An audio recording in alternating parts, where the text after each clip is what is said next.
চলতি বছরের জুলাই ও মে মাসে টানা বর্ষণ ও উজান থেকে নেমে আসা পাহাড়ি ঢলে ফেনীতে ২ দফা বন্যা হয়।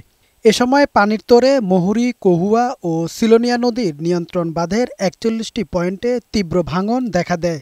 এতে নদীর তীরবর্তী ও নিম্নাঞ্চল পানিতে তলিয়ে যায়।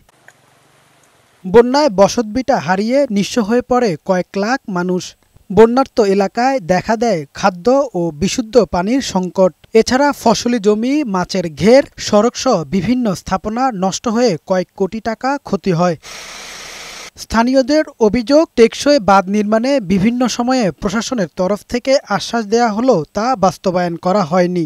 উল্টো বন্যা পরবর্তী সময়ে অপরিকল্পিতভাবে বাঁধ নির্মাণের কারণে তাদের নিয়মিত ভোগান্তি পোহাতে হয়। নদীটা নামার দিকে একদম চিকন, এই কারণে বলি আমার হানিজন ঠেলা দে যাই হয় না, তখন আবার আপনার চতুর্দিকে দিয়ে হিসাব দুনো সাইড বানলে বহু লোকের ক্ষয়ক্ষতি হয়। বাবা টেন্ডার আসছে, টেন্ডার গেছে, কিন্তু টাকা তুলে নিয়ে গেছে, কিন্তু কাজের কাজ কিছু হয়নি। নদী খননের কথা আমরা বারবার বলতেছি, গতবারও আসি বলছি, এছাড়া কোনো গুরুত্বই নেই। তবে প্রশাসনের কর্মকর্তারা বলছেন, নদীর স্বাভাবিক প্রবাহ ঠিক রেখে টেকসই বাঁধ নির্মাণের কাজ চলছে। এই ভাঙনগুলির মেরামতের কাজ ইতিমধ্যে শুরু করা হয়েছে। এতে প্রায় 4 কোটি টাকার বেশি প্রয়োজন হবে।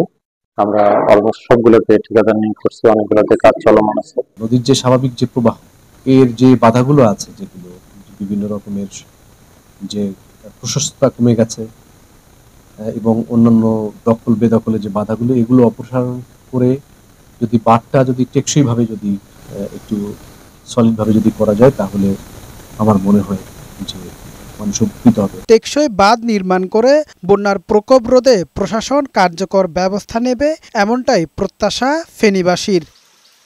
কামাল উদ্দিন, বৈশাখী সংবাদ।